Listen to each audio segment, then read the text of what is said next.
caninana, e caninani honorato, e a honorato tens. Por vocês estarem aqui agora. Cada livro lindo, né? E tem autores aqui que não estão com um livro aqui também. Quer dizer, tem mais autores do que esses livros que vocês estão vendo aí. Por que a gente está aqui hoje? Porque, por causa de uma crise, de um problema que eu passei fazendo um artigo, que eu tive que publicar o artigo, mas o meu artigo precisava de um pouco mais de tempo. Não de tempo de trabalho. Esse artigo precisava de tempo de não trabalho, entendeu? A gente precisa de tempo de não trabalho para poder fazer as nossas produções. E o livro requer muito tempo de não trabalho. Não é só o tempo que você está lá escrevendo. Você vê, por exemplo, um Graciliano precisou viver aquilo tudo que ele viveu para poder escrever o livro dele. Quanto tempo que o Darcy levou para escrever O Povo Brasileiro? Quantas décadas? Uma ou duas, não é? A gente não tem tempo, gente, de amadurecer as nossas pesquisas, porque a gente tem que publicar. E essa crise, então, eu estava vivendo isso, vocês todos vão viver isso também, a gente, quem não viveu, vai viver. E eu me deparei com um convite do Igor Fagundes, que é um professor do HCTE, lançando o livro dele. E eu tive uma ideia de chamar as pessoas para falarem sobre livros. Chamei o Igor Valentim, topou na hora, e o Igor Fagundes não pôde vir. E eu pensei, só Igor Valentim e Igor Fagundes. Aí alguém falou, bota no grupo.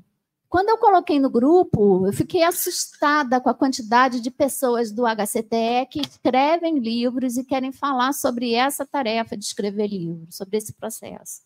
Fiquei assustada, porque já não cabia mais na minha lista de pessoas que a gente podia chamar para fazer uma roda. Então, foi assim que surgiu esse encontro de hoje. A proposta é pensar num livro como uma resistência a essa vida louca, que você tem que produzir, e não tem tempo de amadurecer as propostas, entendeu? A ideia desse encontro aqui é isso, mas não é só isso. Eu queria...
E nesses quantos minutos? 3, né, que a gente combinou agora, que a pessoa se apresente e fale um pouco da sua obra, se for possível. Se não for possível, roda mais e na próxima rodada fala, tá bom? Fala aí, você. Olha só vou contar uma experiência que a gente teve hoje com um grupo de 40 normalistas. Tá? Elas foram para o Espaço Ciranda, um espaço que foi constituído nesse cienciário, e elas fizeram uma atividade que envolveu leitura de um livro. Tá? E nessa leitura desse livro, eles falaram assim: vocês sabem quem é Maria de Lourdes da Silva, a autora? Né? Aí eles falaram assim: não. Aí eles falaram assim: é a professora aqui. Né? E elas ficaram emocionadíssimas de conhecer a autora de um livro. E elas falaram: nossa, eu nunca conheci uma autora de um livro antes. Então, para ver a potência dessa questão. Gente, eu sou Valmir Cardoso, professor do HCTE, sou físico de formação, trabalhei a minha vida toda com astronomia, com ensino de astronomia. Vou destacar aqui algumas coisas, eu vou dividir em duas etapas. Uma etapa mais antiga, um livro muito significativo para mim, foi um trabalho coletivo que chama Fundamentos de Astronomia. Durante esse livro, que eu trabalhei muito nele, fiz desenhos, escrevi, etc. Depois vai ficar aqui para vocês darem uma olhadinha. O meu pai morreu, então foi um negócio muito triste para mim. Então, tem uma homenagem para o meu pai, né, nesse livro aqui. Foi o meu primeiro trabalho coletivo, em 1982, ou seja, um distante ano de 1982, e eu gosto muito dele. Um segundo momento que eu vou destacar é esse Utopia do Espaço Sideral, porque quando eu escrevi o primeiro livro, eu achei que eu era escritor. Eu senti gosto pelo negócio, dá um gosto, dá uma vontade de escrever. E surgiu uma oportunidade do editor, que era o dono da editora Brasiliense, ouvi falar, você devia falar com ele, e ele falou comigo, o Caio Graco Júnior, ele falou comigo assim, falei, caraca, o cara tá ligando para mim mesmo. Não tinha esse negócio de você ser de fake, né, de pessoas darem golpe na época. Quer dizer, tinha, mas os golpes eram mais governamentais. Então, quando ele ligou para mim, me convidou para escrever, eu falei, uau, vou escrever. E era um livro sobre utopia. E um capítulo tinha que ter assim uma parte do espaço, astronomia, etc. E um capítulo era utopia total, ou seja, escrever um conto de ficção científica. Eu sempre amei ficção científica e acabei escrevendo esse livro. A coisa mais sensacional é que eu achei que ele ia ser um best-seller, e ele foi um best-seller, ou seja, ele não vendeu nada. Ninguém gostou do livro, ninguém praticamente comprou o livro. E uma vez eu encontrei um cara que era um super especialista em estudos sobre o espaço, e ele falou, eu adorei o seu livro. Eu falei, uau, então foi você. Porque acho que foi o único que comprou. Foi o único que comprou. E há algumas pessoas que compraram também. E um belo dia, a editora me ligou e disse o seguinte, o senhor quer arrematar uma parte dos livros? Eu falei, arrematar? Porque se o senhor não arrematar, eles vão virar a para de papel. Eu fiquei tão deprimido que eu falei, bom, então que eles virem a para de papel. E fiquei só com alguns exemplares. Devia ter comprado, hoje eu acho que eu devia ter comprado esses livros e ter salvado eles de virarem a para de papel. Porque no momento eu falei, é melhor que eles virem outro tipo de papel. Então esse é um outro momento da minha vida. Depois eu falo de outros, porque eu acho que a ideia é essa, a gente falar um pouquinho dessa experiência. Para mim, escrever livros, escrever artigos, claro que tem uma pressão. Claro que tem uma pressão que é da nossa profissão e tudo. Mas tem uma coisa que ainda me encanta, que é o papel em branco. E que, ao mesmo tempo que me amedronta, me encanta. E eu acho que é isso que me atira para a possibilidade de, a semana passada, ter concordado em escrever um novo livro. Porque é justamente isso. É um negócio que... 18 segundos. Ok, um beijo. Oi, eu sou Maria Verônica, orientanda do professor Valmir, no HCTE, no mestrado, não é? Eu trouxe alguns livros aqui. Depois, se der tempo, tem uma experiência um pouco parecida em relação, principalmente a um deles, como do Valmir, e que talvez seja interessante para quem está querendo escrever ou sonhando em escrever pelas peripécias que o cercaram. Agora, o que une esses livros meus que estão aqui sobre Drummond, sobre o Halley Cometa e o Halley Cachorrinho, sobre o Plínio Doyle, sobre a Lígia Fagundes Telles, o que une é paixão. Nenhum livro meu foi planejado, aliás, como quase nada na minha vida. Nada. Foram frutos de momento, todos eles seguramente movidos por alguma paixão. Tá? Oi. Imagina se planejar. Mas não. Às vezes dá certo, às vezes eu me enrolo, né? Mas então acho que eles, de alguma maneira, eles se comunicam, eles como se fosse um tecido único. Tá? Eu trouxe os livros editados, aí só há um deles que é uma edição profissional, editorial, de uma editora que bancou tudo, até o lançamento na BL, e os outros que eu resolvi fazer, como eu não ia correr mais atrás da editora, porque já estava envolvido com outras coisas, aí acabei eu mesma fazendo a impressão e tal, em poucos exemplares. Mas cada um deles tem uma história muito agradável. Esse daqui, inclusive, de ter sido lançado na Da Vinci, que era uma livraria que eu amava, e que era a livraria do Drummond, e tem tudo a ver com ele também. Né? O do Carlos Drummond de Andrade, que era fruto da minha dissertação de mestrado na UERJ, mas foi lançado no centenário dele.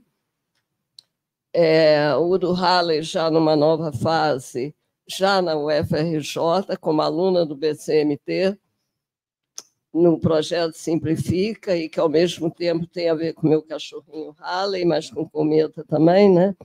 Enfim, Lígia Fagundes Telles, uma homenagem aos 90 anos dela.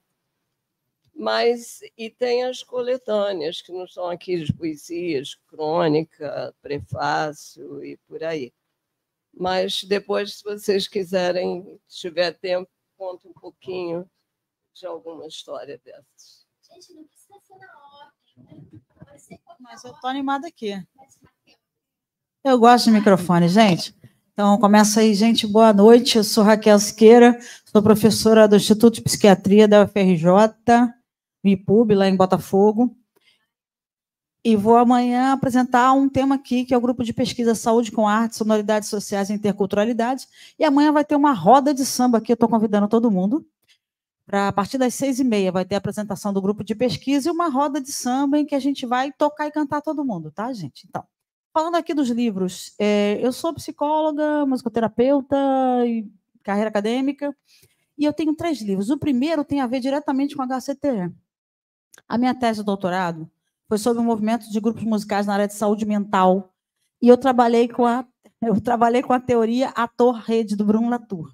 Então, o que mais aqui dos 3 livros tem a ver com essa casa aqui é a Conexões Musicais, é um livro, Musicoterapia, Saúde Mental e Teoria ator-rede. Essa foi minha tese de doutorado. E aí, ano passado, eu lancei um livro sobre musicoterapia no Brasil, Conexões Contemporâneas, também tem um capítulo aqui meu no final, e eu organizei esse livro com os maiores musicoterapeutas do Brasil, já fazendo uma divulgação que só tem gente boa aqui. Até a Beatriz Salles, para quem já conhece, que esteve aqui semana passada, ela está nesse livro. Então, eu estou trazendo para vocês, foi lançado ano passado. E esse ano, agora, exatamente agora, mês passado, eu lancei esse livro aqui, que é Musicoterapia na Reforma Psiquiátrica Brasileira, a História do Mágicos do Som, um grupo que eu criei junto com o usuário de saúde mental. E nesse primeiro livro da tese, eu falo sobre esse movimento artístico e cultural na saúde mental. E esse livro aqui, que eu estou lançando agora, mês passado, ele trata da criação de um grupo, e como isso aconteceu de forma democrática, participativa, né? Não é um fazer para, é um fazer com o usuário de saúde mental, no processo de autonomia, no processo de verdade. Então, eu costumo dizer que esse livro aqui ele é mais afetivo, porque eu criei junto com eles esse trabalho, E se eu não tivesse feito mais nada na minha vida, isso aqui já teria valido a minha existência, no sentido mais amplo. Então, eu convido a vocês para estar amanhã comigo, para estarem amanhã comigo, para falar um pouco do grupo de pesquisa, né, que tem a ver com o meu pós-doutorado, né, no Centro de Estudos Sociais em Coimbra, com as epistemologias do Sul e a teoria Torrede. Eu faço um diálogo contemporâneo, pensamento contemporâneo, com essas duas linhas de abordagens do pensamento contemporâneo. E a gente vai apresentar uma trajetória. Eu estou falando aqui da minha tese de doutorado, da minha dissertação de mestrado, de uma coletânea. Eu acho muito importante a publicação de livro, porque o artigo, geralmente, quem lê é acadêmico. Mas o livro não, o livro todos podem comprar, todos podem saber. E é importante que o conhecimento produzido aqui, todo mundo sabe, é importante que ele seja compartilhado com outras pessoas fora do campo acadêmico. É importante que os muros acadêmicos se abram para essa interconexão, essa produção que é coletiva de um saber que não é único nem específico. Obrigada, boa noite.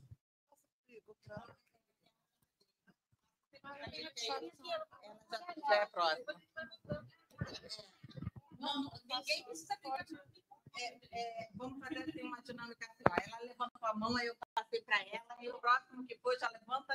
Eu levantei porque perguntaram. Tá? Vamos lá. Cancelar, iniciar. Meu nome é Bianca França. Eu trouxe, na verdade, aqui um e-book, e aí eu trouxe um cartazinho no qual você pode baixar gratuitamente pelo QR Code no site da Editorial Fragência. É uma coletânea chamada Novas Proposições para o Uso Social da Tecnologia Indígena e Outras Discussões. É uma homenagem ao centenário de Berta Gleiser Ribeiro, esse ano de 2024. Nele tem 12 artigos escritos por pesquisadores indígenas e não indígenas. Então, a gente tem autores do povo Iolapiti do Xingu, Cuna, Cambeba, tem a Mara Chavante, que é uma jornalista fantástica, escrevendo sobre vários assuntos, desde literatura indígena, agricultura indígena, a recuperação de tradições, e o artigo da Mara, que eu gosto muito, que é sobre saúde mental indígena e sobre comunicação não violenta entre os indígenas, e é muito bacana. Esse livro também eu tive a alegria, né, da capa dele ser feita com um desenho digital feito da Emília Ulloa Botelho, que foi uma das primeiras pessoas assim que eu vi que tinham escrito sobre Berta. Ela escreveu uma dissertação e a dissertação dela se tornou uma inspiração para o meu trabalho de tese e acabamos ficando amigas, enfim, é uma coisa muito bacana. Então, é um livro gratuito, todo mundo pode baixar, acessar, ler, compartilhem com os amigos, enfim, e é uma alegria estar aqui divulgando. Obrigada. Ainda tem um tempinho, se quiser falar, não? Olá, meu nome é Márcia, sou bibliotecária, não sou escritora, mas a minha vida sempre esteve envolvida perto de livros, então, desde a graduação, eu fui em iniciação científica com um professor que era escritor, então participava de toda a produção da edição do livro, né? Como bibliotecária, sempre acho que eu sou uma guardadora de livros. Eu guardo livro, eu guardo os livros no meu coração. Eu adoro a biblioteca, eu adoro. Você está aqui só guardando livro, estou aqui só cuidando dos livros, tirando o pó dos livros, porque eu acho que não tem nada mais importante que a palavra escrita. Ela está registrada para sempre. A gente lê, a gente vê os trabalhos lá com o professor na aula, Aristóteles. Como que chegou até hoje? Porque alguém escreveu, não é? Como é que a gente tem acesso a isso? Então, e por que eu tenho acesso? Porque alguém guardou, porque alguém preservou. E eu estou aqui no HCTE, fui selecionada para o doutorado, e o meu tema são os livros. Os livros que eu encontrei na maternidade escola, que eles datam de 1700. Eu quero descobrir o que tem nesses livros. Quando eu vi essa roda, será que é a minha oportunidade para alguém me direcionar, saber o que eu vou procurar nesses livros, como que eu vou desvendar esse mistério nessa biblioteca, né? Com esses livros, eles me chamaram. Esses livros me chamaram. E tudo que está relacionado a livro, pode ter certeza que eu estou no meio. Eu gosto dos autores, eu gosto dos escritores, todo livro que é doado é bem-vindo, eu sempre dou uma lida. Se eu não consigo ficar na biblioteca, eu direciono para a biblioteca, porque eu acho importante. E eu acho importante também que na UFRJ a gente tem o Panteon, o livro impresso é importante, mas tem o Panteon, que é um repositório institucional para depositar todo o material que é feito. E os alunos leem muito o digital. Então, postar esses livros é importante. A leitura é importante. Não ficar só no impresso, né? Ele pode ficar no impresso. É tão gostoso pegar o livro, ler o livro, deitar com o livro e ler, abrir o livro. Mas, para uma divulgação, a gente precisa colocar para fora. Não pode ficar só dentro das estantes da biblioteca. Quando os alunos chegam, eu digo, pode pegar qualquer livro da biblioteca, pode tirar todos os livros, e a gente tem o maior prazer que tire os livros. Só não coloque, só não devolva a biblioteca. Obrigada.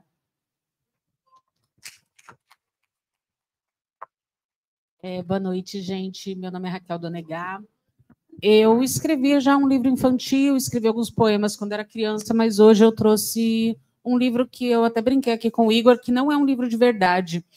E por que não é um livro de verdade? Porque nós estamos falando de livros com palavras aqui, né? Eu acho sempre muito interessante. Aí eu trouxe livros de tecido, que eu chamo de livros sensoriais, e eles têm por objetivo iniciar as crianças à leitura. Eu trabalhei numa sala de leitura quando esse livro surgiu, e eu tinha crianças que não sabiam ler. E aí, o que acontecia? Essas crianças ficavam chocadíssimas, chateadíssimas de pegar o livro e folheava, não encontrava nada, e contava a história do desenho.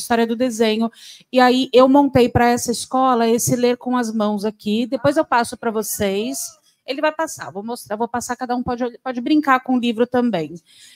E aí, montei o ler com as mãos para essas crianças que tinham essa dificuldade de leitura formal, e elas começaram a se afeiçoar com o passar de páginas. Esse é o meu processo. Eu acho que elas têm que se afeiçoar com o movimento de passar página, de escolher o livro, sentar com ele e brincar.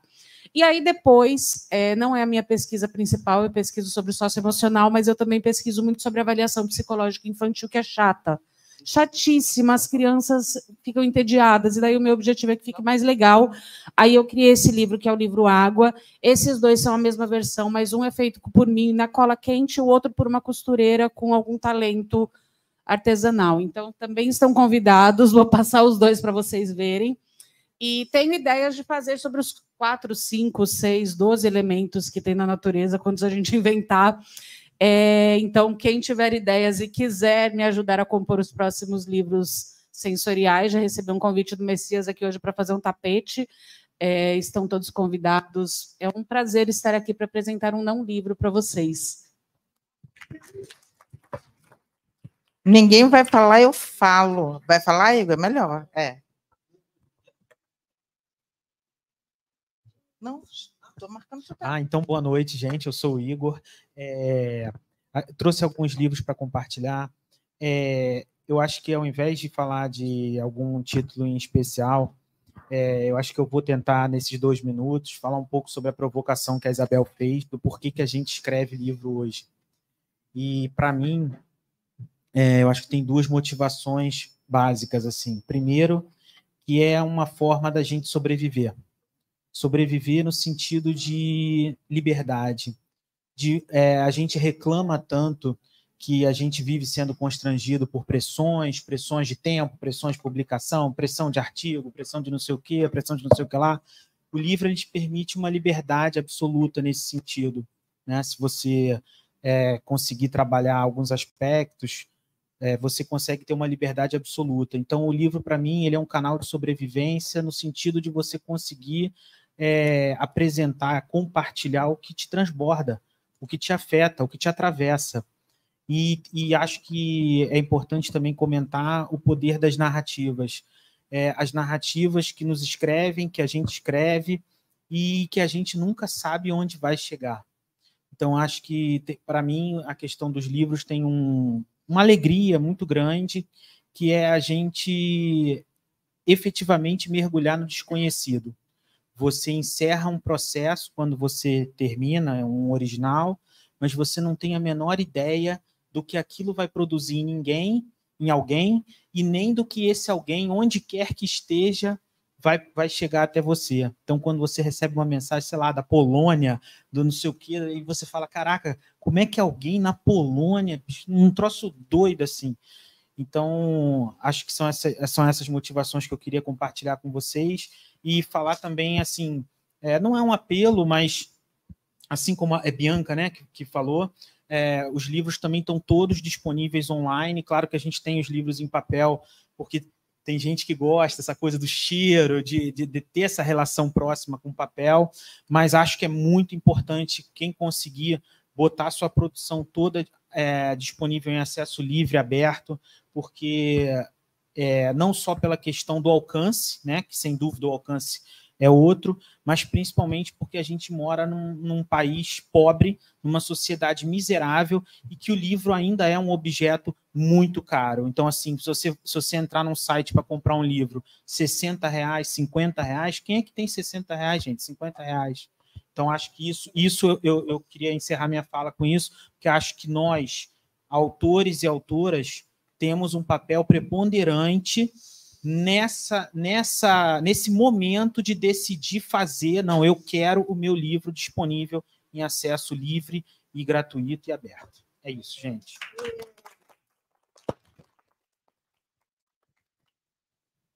Oi, pessoal. Bom, normalmente eu falo para caramba, para eu estar falando assim devagar e ter demorado a pegar o microfone, é porque eu estou cansada. E eu acho que várias pessoas aqui. E eu vou contar um segredo muito íntimo. Eu quero ser escritora quando eu crescer. Eu ainda não cresci. Mas eu publiquei esse livro, mas não é romance. Então, é que nem cinema, né? Cinemão é ficção, né?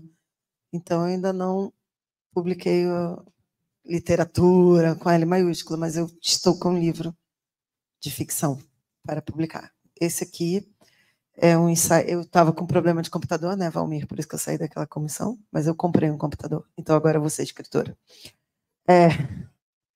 E esse livro aqui é um extrato da minha tese de doutorado em Sociologia, na Universidade de Brasília. Já defendi há um tempinho. E a primeira edição foi em 2014, foi há 10 anos. A segunda foi na pandemia, na época que a gente fazia as aulas online. Claro, né? Tipo, 2/3 da tese deu uma enxugada, né? E foi lançado bem no meio da pandemia. Eu vou ler rapidinho aqui um trechinho da capa, que é minha sobrinha, que estava com 11 anos, agora está com 15, Alice Pérez de Araripe. O momento em que estamos vivendo não está sendo fácil para ninguém. Alguns até dizem que parece que o mundo vai acabar. As ruas estão vazias, escolas, teatros, cinemas, shoppings, clubes e praças fechados. Muitos eventos, como festas, foram cancelados para evitar as aglomerações. Esse vírus se espalhou pelo mundo inteiro. Muitas pessoas estão morrendo. Por isso, fiquem em casa. Devemos colocar a criatividade em dia, e o exercício físico é muito importante. Eu achei fofo ter podido usar o texto da minha sobrinha. E o prefácio, que acho que estava disponível até pouco tempo no site da Ana Bloom, é do Jurandir Freire Costa, que é um grande pensador, psicanalista.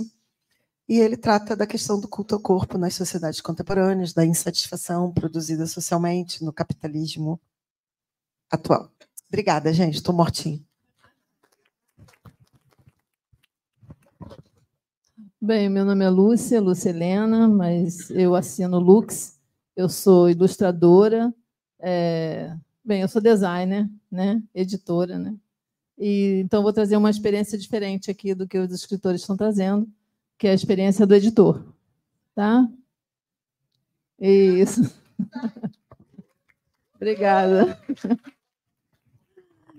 Então, na verdade, assim, eu queria trazer a experiência, que eu sou poeta também, faço meus livros de poesia, mas eu não trouxe eles aqui, porque eu queria trazer essa experiência para vocês.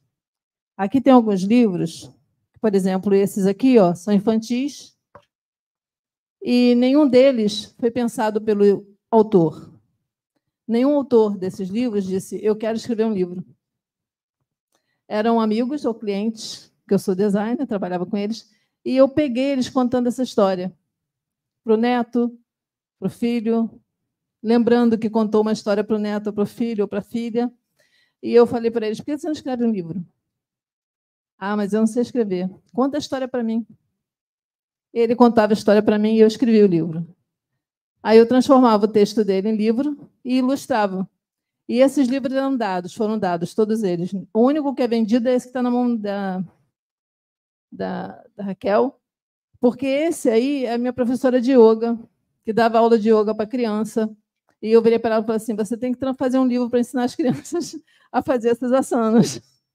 E aí a gente fez esse livro junto, eu peguei a técnica dela, e a gente fez, vou trocando figurinha, e a gente conta a história. Então, tem um leão e uma onça, né? Na verdade, um leão e uma onça mal-humorada, que melhora o humor através da yoga. Esses outros, é de um advogado, que por acaso era meu advogado também, e eu vi ele contando a história para o neto dele, da neta. E aí a gente começou. Esses livros aqui, esse puxa de um outro amigo meu, cliente também, engenheiro, que teve um neto, e o neto dele ia para longe, para Brasília. E ele estava tão assim feliz por isso, eu falei assim, então, você não tem uma história que você conta sempre para ele?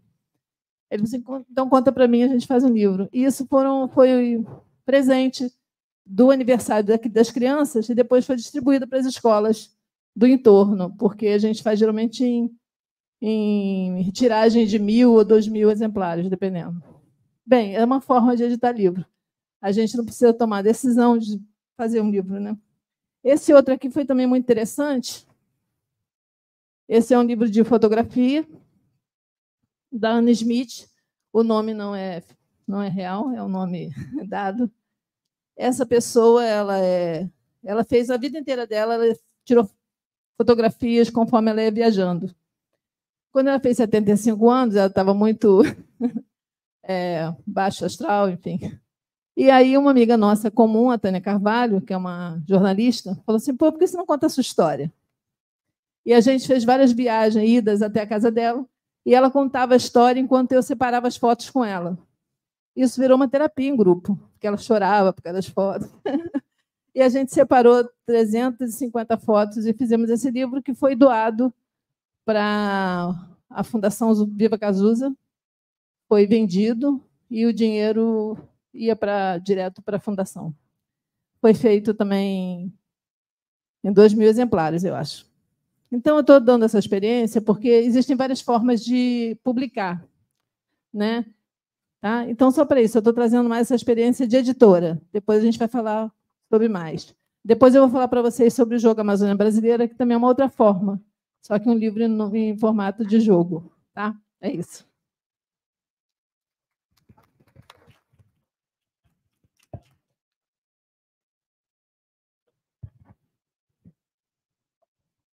Bom, eu fui convocado aqui pela minha querida irmã para falar.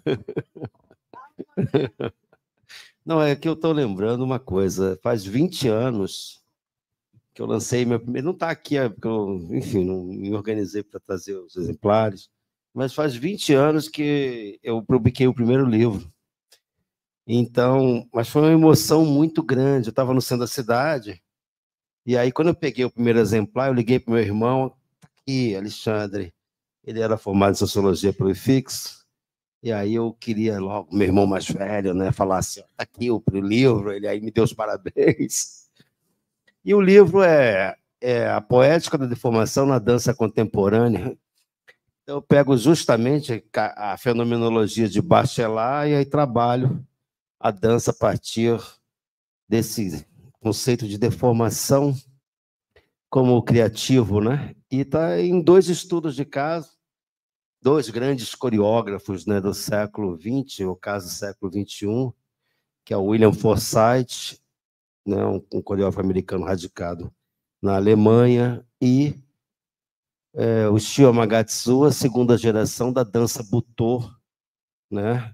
Então, é um trabalho que reúne, sob a ótica da deformação, na poética de Bachelard, esses 2 grandes universos esses coreógrafos que são assim seminais para a poética coreográfica século XX, século XXI, né? E mais à frente, não sei como é que está o tempo, mas mais à frente, então, uma outra grande emoção foi na pandemia, o lançamento, aí um livro que está só em e-book, o livro sobre a vida e obra da professora emérita Helenita Saerp. Então, foi uma emoção muito grande, porque a gente pegou toda a biografia dela, desde 1919, a primeira parte é biográfica, com várias fotos, e a segunda parte é um resumo geral sobre a sua pesquisa em dança, chamada Fundamentos da Dança, Helenita Saerp, uma teoria de princípios de conexões abertas do corpo em movimento. E teve o prefácio da Helena Moraes Garcia, professora titular em filosofia da UERJ, e a grande alegria de ter como editor da obra o professor emérito Adalberto Vieira. Então é isso, sabe? Então foram dois momentos assim de muita emoção. Há 20 anos atrás, depois, na pandemia, quase que renascendo aquela grande emoção de ter o primeiro livro feito. De lá para cá, capítulos de livro, um livro de fotografia e outras coisas surgiram. Mas esses dois livros são marcos que eu acho assim, que não dá para repetir, são sabores muito especiais. É isso, gente. Obrigado.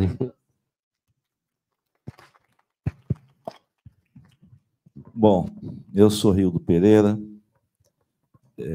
pedagogo, graduado em pedagogia, hoje doutorando aqui do HCTE, sob a orientação seríssima e muito amorosa do professor Valmir. Eu acho importante fazer essa pequena observação. E eu trouxe aqui dois livros, eu tenho 3 livros publicados. O primeiro livro eu não tenho mais comigo, e são livros de poesia. Eu sempre fico assim um pouco meio que sem saber bem como justificar alguém escrever e publicar livros de poesia. Não sei realmente objetivar isso. Mas eu escrevo e há muito tempo e publico sempre que posso. E só para rapidamente, o meu primeiro livro de poesias que eu publiquei, eu tinha 17 anos de idade. E o meu pai tinha um pouco de dificuldade de compreender isso. Um jovem no subúrbio, na Baixada Fluminense, numa família sem tradição literária, sem tradição de escolarização, inclusive, não que ele me reprimisse assumidamente, mas ele foi o cara que mais me ensinou sobre poesia, né? Com a forma como ele estava no mundo, era extremamente poética, e até hoje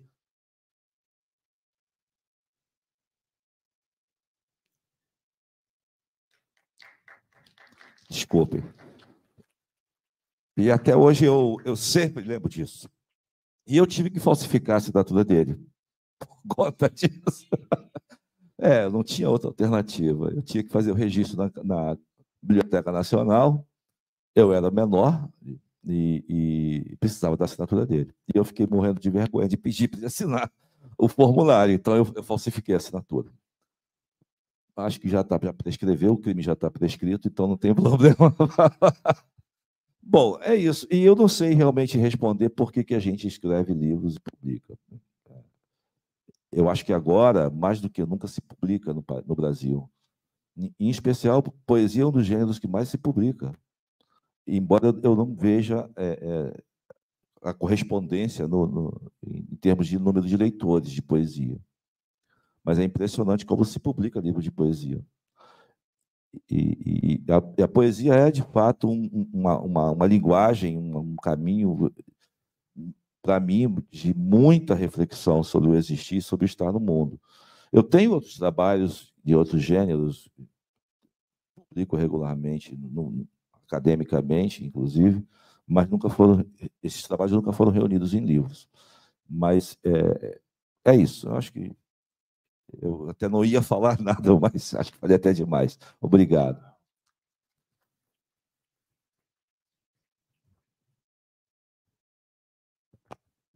Então, alô, boa noite a todos. Meu nome é Messias, eu sou aluno de mestrado, né? Quem cuida do meu Uri nessa parte é a Isabel, né? E no ano de 2020, eu, assim como todos aqui, teve esse momento de ócio, né? Que foi justamente a fala da Isabel, que ela iniciou falando sobre isso, e foi um momento para mim que eu desengavetei muitos projetos, né, que estava parado, muitas ideias, e entre esses projetos eu tinha esse projeto de colocar as letras de música do meu mestre no livro. Então eu recolhi várias letras, é um cara que é compositor, acho que não tem nem a 4ª série, mas ele compõe muito, faz muita música de capoeira, enfim, e com uma responsabilidade muito grande, né, que é falar sobre a história da capoeira, né, sobre os mestres, enfim. E estava se perdendo. Tinha momento que ele não lembrava, a gente, canta aquela música e tal, essa coisa toda, e aí isso estava me incomodando, e aí eu comecei a reunir todas as músicas que eu lembrava, entrei em contato com alguns alunos, enfim. E a gente resolveu colocar isso num livro, né? E por ser um produtor cultural independente, né? Então a ideia era a gente fazer 20 cópias, enfim. E aí, ao mesmo tempo, eu estava num processo de certificação de um projeto o qual eu coordeno, né, na comunidade do Vidigal. E aí a gente foi contemplado num projeto, e nesse projeto eu escrevi a publicação desse livro. Enfim, e o meu mestre, nesse momento, ele havia, sendo um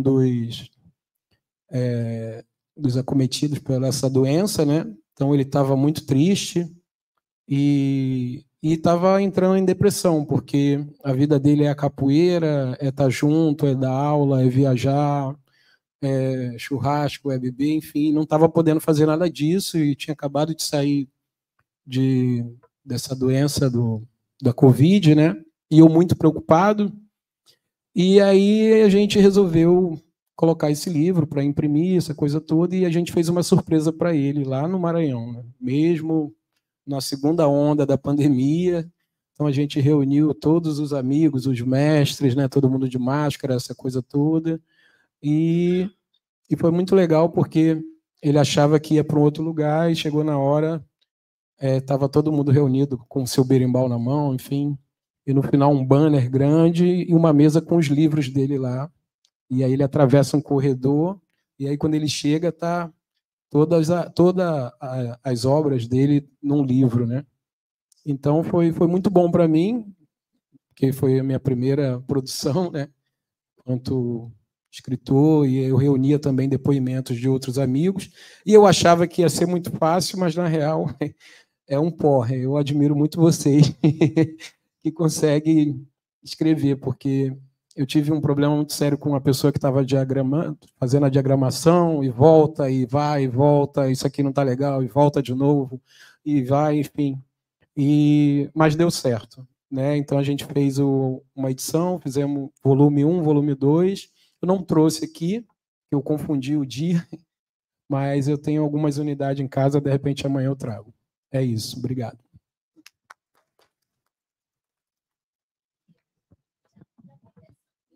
Eu tenho, na real, tem mais 2 projetos engavetados aí, pode ser que no início do ano que vem a gente coloque aí para frente.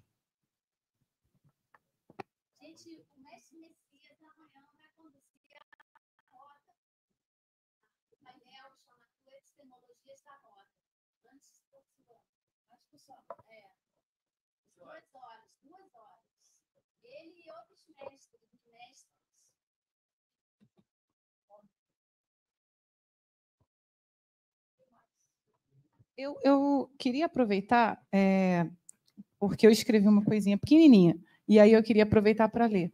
Quando falaram sobre a pergunta por que ainda escrevemos livros, eu fiquei pensando sobre isso, porque esse não é meu primeiro livro. O primeiro livro que eu publiquei foi o 1000 Peças, Coleções Ticuna do Museu Nacional, que foi um dos últimos registros das coleções Ticuna do museu antes do incêndio, enfim. Está disponível online para baixar de graça no site do museu. Eu acredito muito nisso, né? Da gente divulgar e conseguir levar isso para o máximo de pessoas possível, quando é possível. Mas, enfim, por que escrevemos livros? Escrevemos livros, ainda hoje, porque eles oferecem algo que vai além da simples transmissão de informação. Livros nos conectam profundamente com histórias, ideias e saberes. São fontes de conhecimento duradouro e aprofundado, capazes de capturar complexidades, emoções e nuances de uma maneira que formatos rápidos e instagramáveis ou tiktokizados geralmente não conseguem.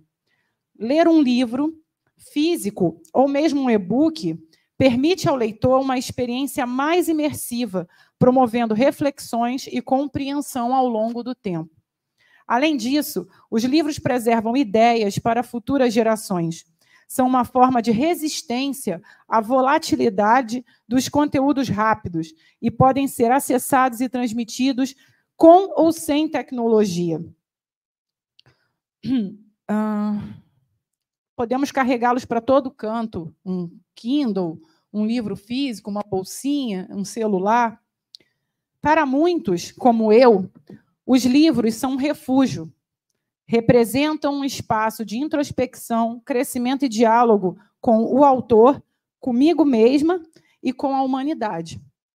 Por fim, escrever um livro é uma maneira de deixar um legado e contribuir para a cultura, a educação e a imaginação de toda uma sociedade. Escrevemos livros e fazemos arte porque, como dizia Ferreira Goulart, somente a vida não nos basta.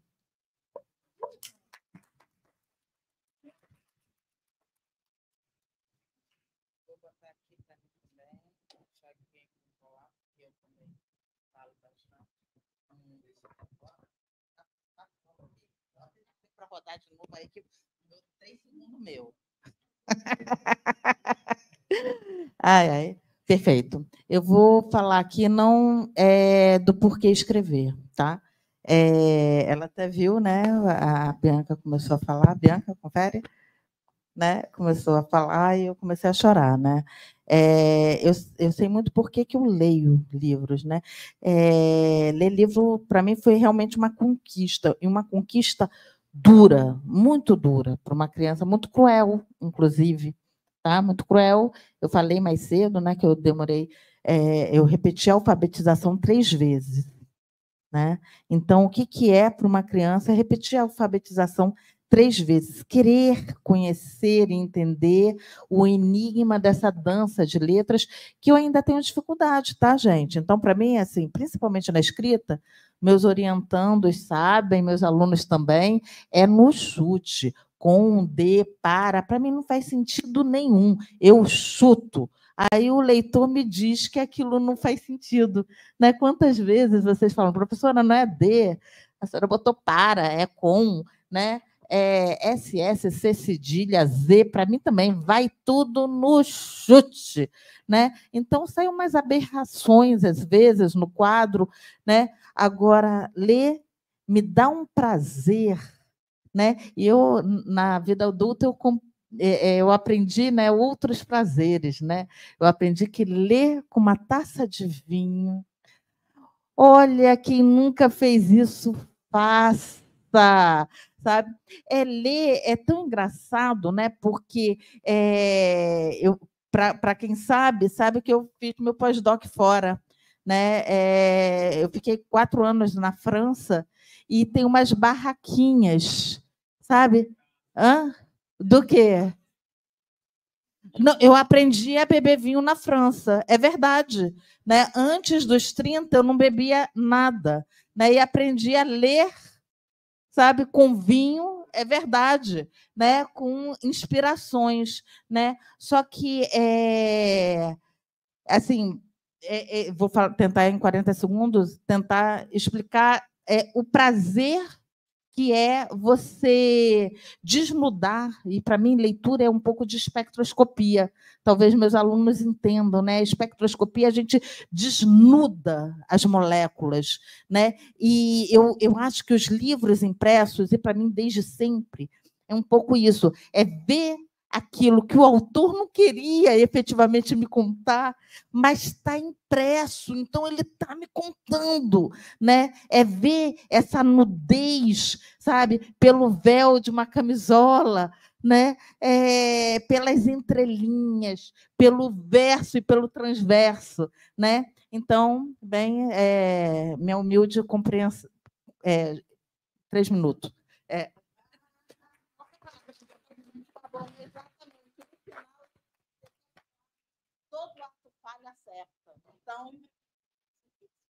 Eu vou contar a experiência contrária da dela.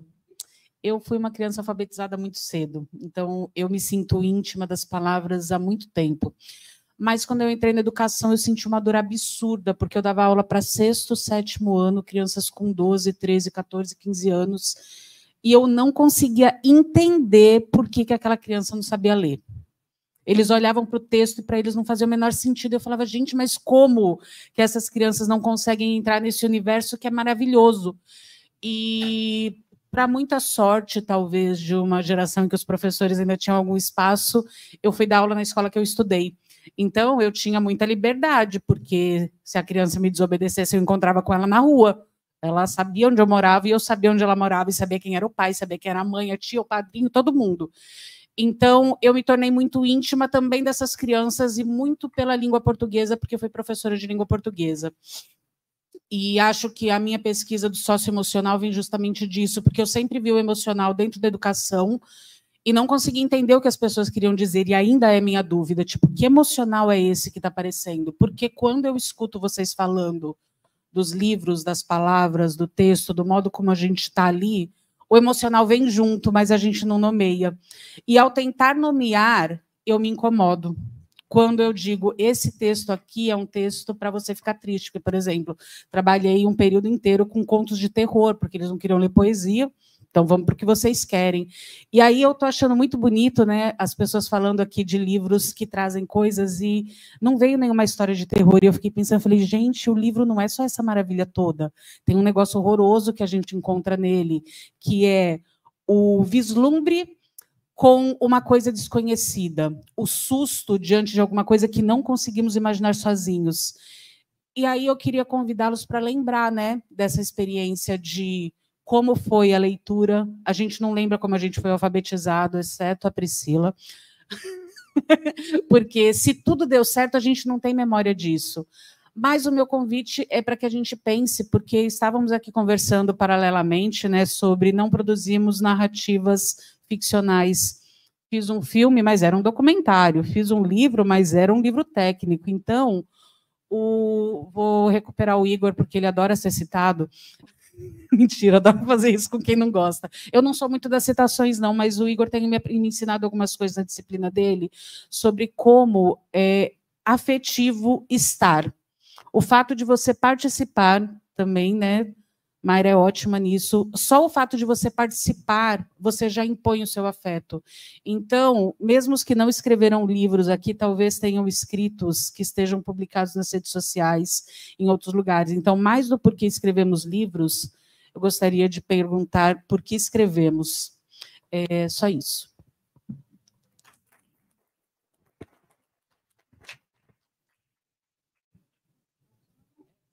Alô. Então, gente, boa noite mais uma vez. Eu queria falar, quando ela trouxe essa pauta da questão do afeto, e eu fui muito tocada pela sua fala também, eu queria dizer um pouco que eu escrevi a minha tese de doutorado sob muita dor. Eu ia entregar o primeiro capítulo da versão final para a minha orientadora, a Márcia Moraes, ali da UF, e minha mãe faleceu na semana seguinte. Então, eu tive um período, né, de um mês, talvez um pouco menos, e eu escrevi um capítulo da tese a cada mês.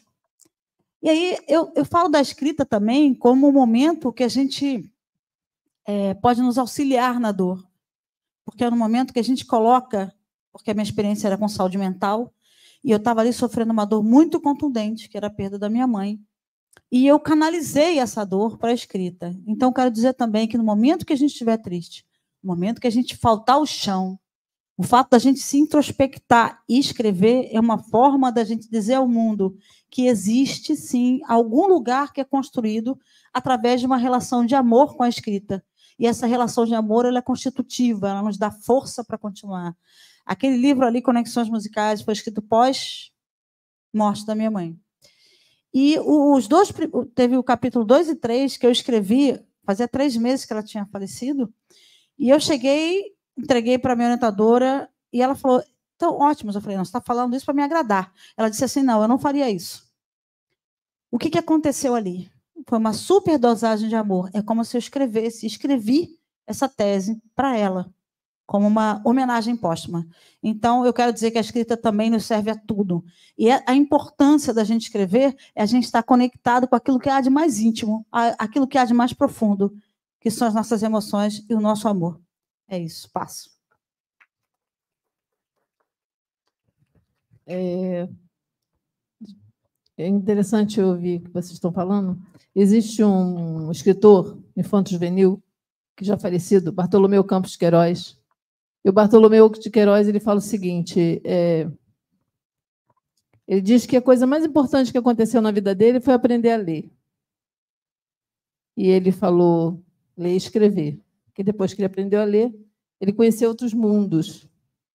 Então, ele diz que, conhecendo outros mundos, ele quis se comunicar com esses outros mundos. Então, ele diz que ler é saber de outras angústias.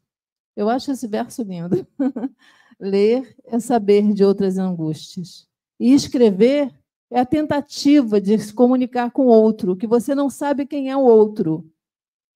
É uma experiência profunda de você querer falar para alguém que você nem sabe quem é, mas que você escreve na esperança da comunicação. E por que você quer se comunicar? Com outro ser humano que também vive as suas angústias. E o livro é o objeto do afeto. É legal, eu gosto de ler em digital, mas o livro... Eu tenho livro que eu digo que é livro do sovaco. Sabe? Por exemplo, o livro Desassossego, do Fernando Pessoa, é o meu livro de sovaco cabeludo, que eu digo. Aquele que você deixa do lado, que você viaja e põe na bolsa, que você não vai ler, porque você não vai ter tempo, mas não importa, ele está ali. E não está em digital, está em papel. E eu posso chegar no hotel quando eu estou viajando, e eu viajei, já fiz trabalho viajando muito, inclusive por causa desse jogo aqui, eu viajei muito para a Amazônia, então eu ia, levava e deixava ele assim do meu lado, não na cabeceira, na minha cama. Eu dormia com o Fernando Pessoa. Você não está entendendo. E quando eu fiz uma viagem longa de Belém até Manaus, eu me lembro que era um dia que eu estava muito chateada. Sabe quando você está angustiada, assim, né? Você está... Mas eu estava triste, eu estava assim, tipo, dane-se. Tem um dia que a gente acorda assim, meio dane-se, né? Tipo, Trump ganhou e eu dane-se, né? Pô, você está puto, você senta na... Aí eu sentei no avião, o avião não tinha quase ninguém. E aí eu queria ler alguma coisa, eu não tinha levado meu livro de cabeceira. E aí eu passei naquelas livrariazinhas do aeroporto e comprei um livro também, que é o meu segundo livro de cabeceira. Que, inclusive, eu consegui falar isso para o autor. Livro dos Abraços, de Eduardo Galeano. E eu tive a felicidade de conhecer ele antes dele falecer, e eu falei para ele que ele era meu crush. Que pena que ele já era casado, eu também, porque senão eu casava com ele. Eu disse, mas eu durmo com você. Então, eu dormia com o Eduardo Galeano também. E teve uma hora que eu estava com o livro na mão, lendo, o livro dos Abraços, e eu olhei para o lado, eu estava exatamente em cima do Rio Amazonas, e a gente estava numa área do rio, que estava a margem baixa. Eu olhei para um lado, você só vê areia com aquela nata fina de água de um lado e do outro. Aquela imensidão no livro e na janela me fez chorar.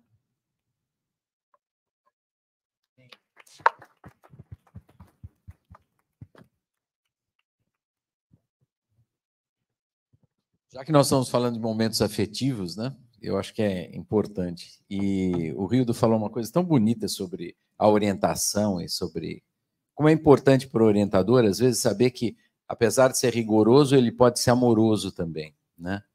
E uma das minhas experiências com livros nesse sentido foi um trabalho de homenagem para o Biratã D'Ambrosio, que é um dos matemáticos mais importantes do Brasil, seguramente, e do mundo, criador da etnomatemática. E tem um capítulo aqui desse livro, é um capítulo muito amoroso, é um capítulo em que um orientando fala como ele foi modificado pelo orientador, porque eu tive um orientador muito, muito rigoroso, muito presente no mestrado, produzindo um livro, também, claro, e tive um orientador que me desorientou no doutorado, que foi o Biratã. E como foi importante, hoje, né, eu vejo que a minha presença, né, aqui no HCTE tem muito a ver com a desorientação de uma pessoa que era muito orientada e que precisava de um grau de desorientação justamente para se entender no mundo de uma outra maneira. E o reverso também é importante. Uma outra coisa amorosa dos livros, para mim, também tem a ver com o meu pai. Meu pai era gráfico e meu pai produzia livros e jornais escritos principalmente em preto, mas fundamentalmente em vermelho. Então, meu pai ficava muito tempo longe de mim, dos meus irmãos, e vinha, às vezes, de madrugada, porque era necessário, naquele momento, imprimir coisas de madrugada. E as impressoras funcionam melhor de madrugada, principalmente as rotativas, jornais, etc. Então, eu via pouco meu pai. Meu pai, então, quando chegava, às vezes, à noite, né, para me beijar, me abraçar, ele chegava, me tirava, né, da cama, me abraçava, me beijava, e eu sentia o cheiro da tinta, né, da tinta gráfica e do papel, que ficava sempre impregnada no meu pai. Então, o cheiro de livro é o cheiro do meu pai. Ou seja, é o cheiro da afetividade, né? É por isso que eu acho que é tão importante para mim, os livros são tão fundamentais, tão importantes, quanto a própria vida da gente. A gente está falando disso aqui. Porque a gente pode falar teoricamente, pode falar produção acadêmica, pode falar de vários pontos de vista. Mas é importante que se diga que há uma necessidade, o Messias trouxe isso também, há uma necessidade de se entender que esse é um objeto afetivo. Daí, por isso que é importante tê-lo também em papel, não só digital também, fundamental, tal, etc. Mas é fundamental que a gente tenha livros em papel, para poder cheirá-los, para poder lembrar do nosso passado, para poder lembrar quem nós somos, de onde nós viemos. Acho que isso é fundamental. E isso é um laço que eu percebo, é um enlace aqui em todas as coisas que eu escutei, lindas coisas que eu escutei. Desde esses lindos livros aqui de água e de tudo, que eu achei lindos, lindos, essenciais, até todo esse livro do Messias, os livros digitais da Bianca e dormir com os autores, né? E dormir, inclusive, com os heterônimos também.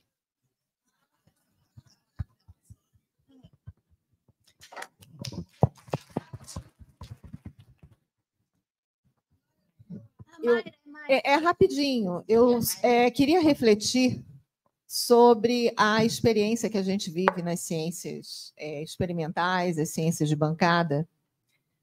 Os livros, eles são muito laterais nessa experiência.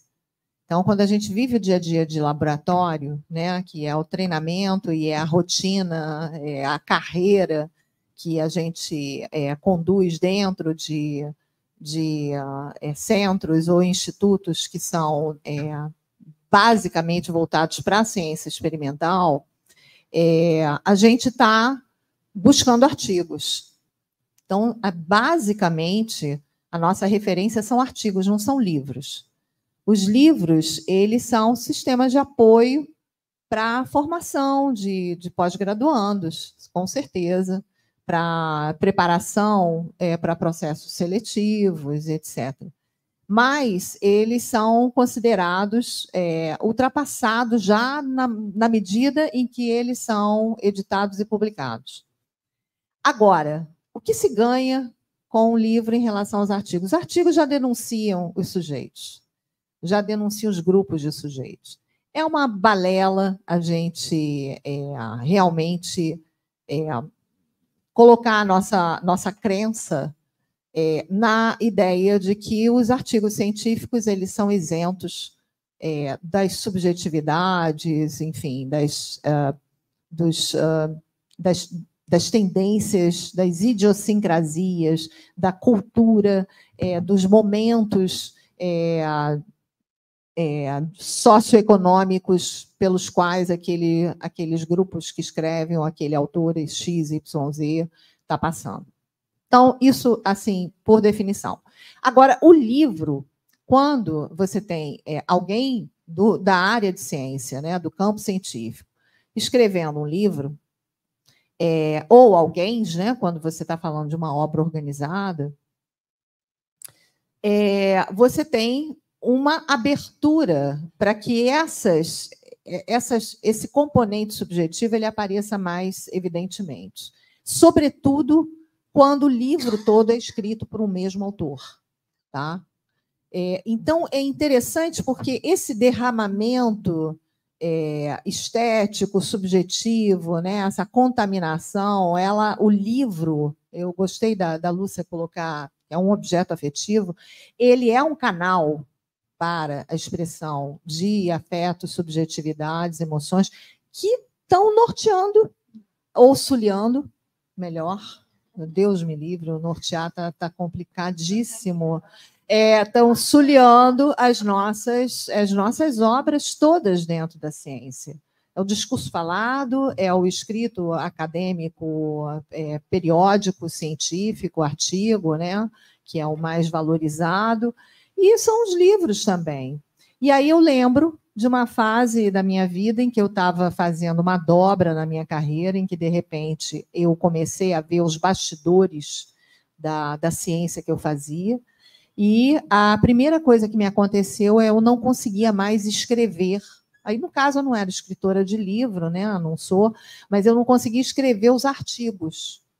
Agora, eu passei, sei lá, 3 anos escrevendo poesias, que eu não escrevia antes. Eu sempre tive uma escrita um pouco, assim, com matizes de um discurso que poderia ser entendido como filosófico para alguns, mas, obviamente, nunca foi, né? Não sou versada em filosofia, mas eu comecei a escrever poesia e me senti absolutamente incapaz de escrever um artigo científico.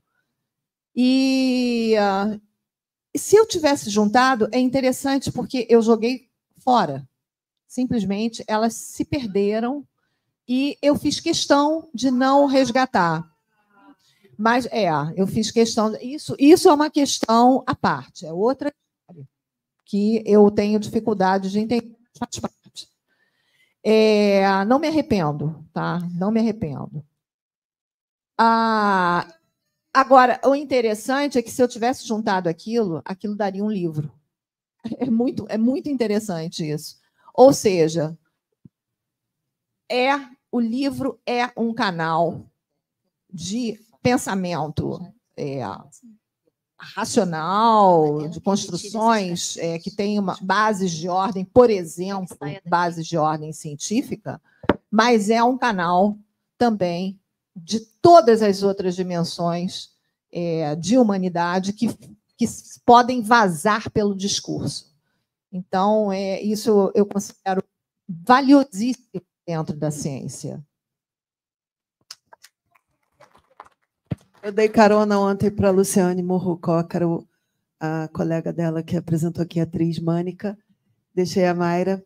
Aí, quando você saltou, a Mânica falou assim, nossa, ela é tão incrível. Ela é o quê? Ela é escritora? Verdade, gente, não é mentira. Gente, aí a gente falou, não, ela é nossa fada. A gente vai precisar agora recolher os nossos livros, porque nós vamos ser invadidos. Então, queria convidar todos a ficarem, porque nós vamos ser invadidos. Queria dizer que eu fiquei apaixonada pelas falas, achei lindíssimo, e estou entendendo que a proposta para o ano que vem é que a gente faça a mesma coisa com uma rodada de vinho. É isso? Está aprovado. Honorato e caninana, caninani honorato, Honorato tem escamas, tem escamas caninana,